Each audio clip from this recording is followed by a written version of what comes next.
transformation à l'avenir. Merci tout le monde. Merci bien, merci de cet accueil. Merci Julie pour la présentation. Là, j'ai vu tantôt que vous aviez presque tous et toutes un verre. Si vous en avez un proche, si vous pouvez le remplir, ça va peut-être être utile pour la fin de ma présentation, qui devrait durer 10 minutes maximum. Ben, comment est-ce qu'on porte un toast et pourquoi? Julie nous a donné plein d'occasions ou d'idées pour où on va porter un toast.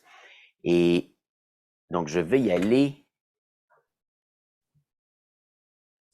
Est-ce que vous me voyez encore? Oui, je suis encore dans le coin. Hein? Super. Je vais me déplacer comme ça. Alors, c'est quoi? D'abord, c'est quoi un toast? Puis ensuite, à quoi ça sert? Ou plutôt, je devrais plutôt dire pourquoi. Est-ce qu'on utilise pourquoi est-ce qu'on porte un toast? Et ensuite, comment? C'est dans la mécanique. Puis ça va être très important pour pouvoir voir, pour que ça puisse être utile. Et je dirais pas seulement utile, mais significatif. Ce sera peut-être un mot-clé qui va revenir au cours de cette présentation. On veut que ce soit significatif, c'est important. Un toast, d'abord. En passant, c'est bien masculin et non féminin. Si on dit une toast, ça veut probablement dire quelque chose d'autre. Le toast, c'est l'action de boire à la santé de quelqu'un ou au succès de quelque chose. Donc, par exemple, porter un toast au bonheur des nouveaux mariés, comme on peut voir dans l'image qui est juste là. Et on dit bien porter un toast et non faire des toasts, parce que faire des toasts, c'est une formation que j'offre un peu plus tôt le matin d'habitude. Est-ce que vous faites des toasts chez vous pour déjeuner? Oui, OK. Alors, vous n'avez même pas besoin de cette formation, vous savez comment le faire. L'objectif, c'est de rendre hommage à une personne ou à un groupe de personnes pour souligner leurs efforts ou leur travail ou pour dans un cas particulier. Donc, je donne quelques exemples. Quelqu'un qui s'est illustré dans un domaine précis en qualité de chef de file. Quelqu'un qui a réalisé un exploit. Quelqu'un qui améliore ou qui a amélioré le sort de l'humanité ou de la communauté par ses actions. Un événement spécial. Alors, il peut y avoir un groupe de... donc, attends, je vais donner des exemples de quoi ne pas faire ou ce que ce n'est pas avant de donner des exemples plus précis de ce que ça devrait être. J'ai dit c'est un hommage, hein? Donc c'est un témoignage ou une expression de respect, de reconnaissance ou d'admiration. Il y a différentes façons de le faire. Hein? Moi, mon approche pour un toast comme ça, puisqu'on veut rendre hommage, c'est de le faire avec sérieux, avec décorum, de façon posée et même des fois, dépendant du contexte, de façon solennelle. On peut utiliser de l'humour, bien sûr, mais ça ne devrait pas être principalement drôle ni farfelu si vous voulez que ce soit significatif. Qu'est-ce que ça n'est pas ou qu'est-ce que je vous suggère de ne pas faire?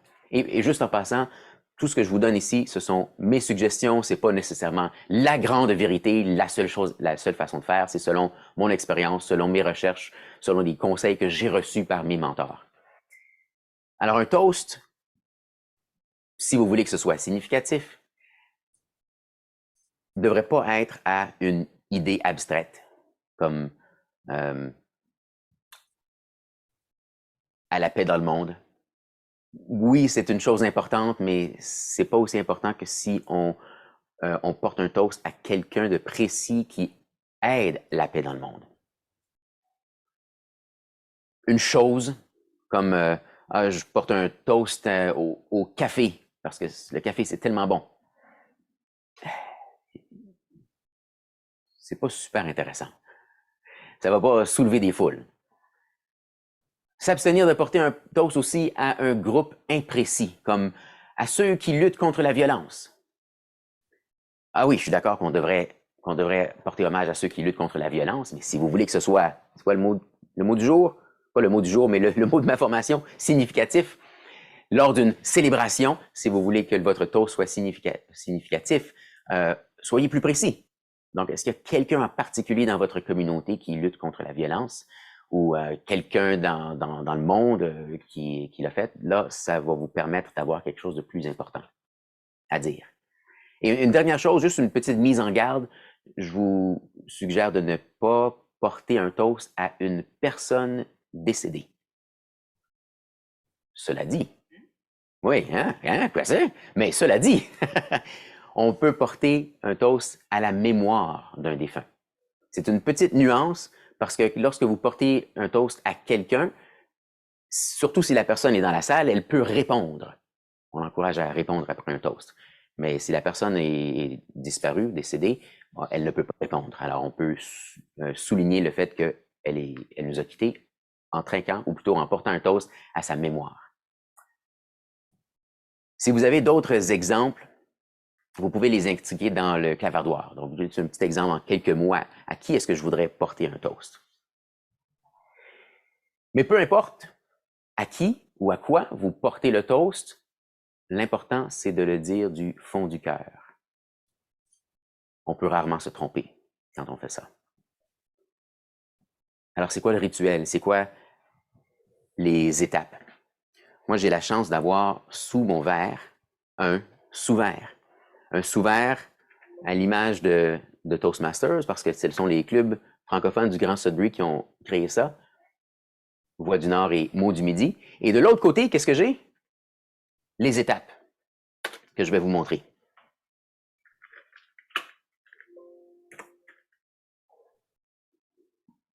Il faut juste cliquer au bon endroit. Alors, quel est le rituel? Je le mets en 4-5 étapes. D'abord, on peut s'assurer que tous les verres sont remplis à l'avance. Donc, si vous êtes à un souper, souvent, si vous le faites de façon informelle, les gens ont déjà leur verre à côté d'eux. Vous pouvez les inviter à remplir leur verre avec la bouteille ou le pichet qui est sur la table. Si c'est un événement plus formel, bien structuré, il y a peut-être quelqu'un dans la salle qui va inviter tout le monde à remplir leur verre avant que la personne qui présente le toast prenne la parole. Ça, on va le voir dans des congrès, par exemple, ou dans des grandes réunions d'affaires, si le toast est vraiment à l'ordre du jour. Ensuite, vous prenez la parole pour pour faire hommage à quelqu'un. Vous avez l'occasion de présenter un discours.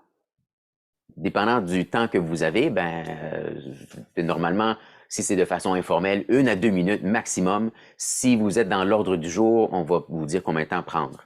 Mais comme c'est un discours, il devrait y avoir une introduction ou une introduction, si vous préférez. Vous avez vu mon erreur de frappe?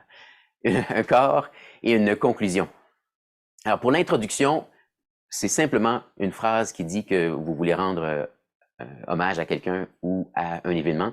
Quelque chose comme « Ah, mes amis, chers collègues, il y a quelque chose d'important que j'aimerais souligner aujourd'hui. » Ou « Il y a une personne qui mérite d'être soulignée ou fêtée aujourd'hui. » Quelque chose de simple comme ça. Et là, dans le corps du message, vous mentionnez le mérite de la personne, l'importance de l'événement, sans nécessairement le nommer. Vous pouvez le nommer. Des fois, on va aimer que ce soit une surprise à la fin, mais la plupart du temps, si les gens connaissent la personne, vont déjà deviner de qui il s'agit. Donc, on n'est pas obligé de garder le secret, si c'est difficile à faire.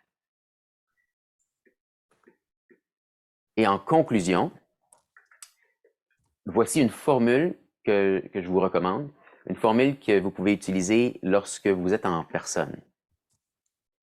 Si vous êtes sur Zoom, ça va être un petit peu différent parce qu'on ne va pas encourager les gens à se lever s'ils sont assis à leur ordinateur parce que vous ne voulez pas voir les nombrils de tout le monde, n'est-ce pas? Vous préférez voir leur visage. Donc, la formule que je recommande, c'est « Mesdames et messieurs » ou « Chers amis » ou « Mes collègues » ou ce qui est approprié pour l'occasion. Je vous demande de vous lever. Vous voyez mes 3 points de suspension? Ça donne le temps aux gens de se lever et de faire du bruit avec leurs chaises. N'est-ce pas? Les chaises font du bruit quand on se lève, alors c'est important de laisser à tout le monde le temps de se lever. Et lorsque tout le monde est debout, vous continuez la phrase, et de lever vos verres à patati patata. 5 à 6 mots maximum, est-ce que c'est correct ça? Pourquoi maximum 5-6 mots? Parce que quand vous voyez dans la prochaine étape, les gens vont répéter, comme on l'a fait tantôt. Et tantôt, j'ai bien apprécié le toast que Julie a fait. si j'avais une recommandation à faire à Julie, ce serait de préciser quels sont les mots qui vont être répétés. Alors, je me rappelle pas exactement les mots, mais il y avait comme 2 mini-phrases. Hein? Alors, bon, je vais... Attends, Julie, Oui. dis-nous c'était quoi? La phrase qu'il devait répéter, c'était à l'apprentissage continu. C'est ça. Puis juste avant, tu as dit quelque chose comme... J'avais dit que ça, c'est l'essence de Toastmasters, mais je voulais pas qu'il répète toute cette phrase, c'est trop long, juste à l'apprentissage continu. OK. Alors, ce qu'on pourrait faire, c'est... Tout ce que je viens de raconter, c'est l'essence de Toastmasters. Je vous invite à lever vos verres à notre apprentissage continu. À l'apprentissage continu. À l'apprentissage continu. Comme ça, c'est juste ça qui va être répété. Et quand les gens répètent, ils vont prendre leur gorgée et ils vont se rasseoir. S'ils oublient de se rasseoir, vous pouvez les inviter à reprendre leur siège. Parce qu'ils vont faire du bruit en faisant ça. Et normalement, ils vont applaudir aussi. Si vous êtes sur Zoom pour le toast, simplement ne pas dire « levez vos verres ». Donc, ce serait « mes chers collègues, mes amis, je vous demande de lever vos verres à patati patata ». Je vais donner un rapide exemple que j'aimerais utiliser pendant le temps des fêtes. Et vous verrez, donc, j'espère, le corps, l'introduction et la conclusion.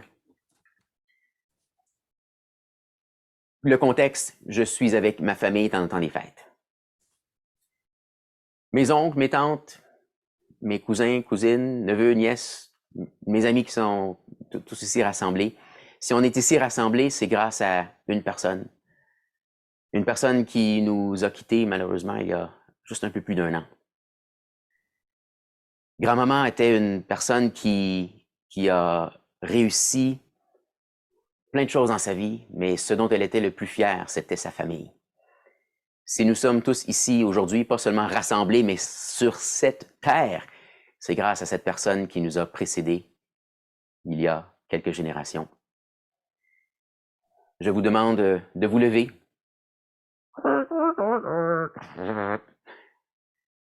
Et de lever vos verres à la mémoire de grand-maman. À la mémoire de grand-maman.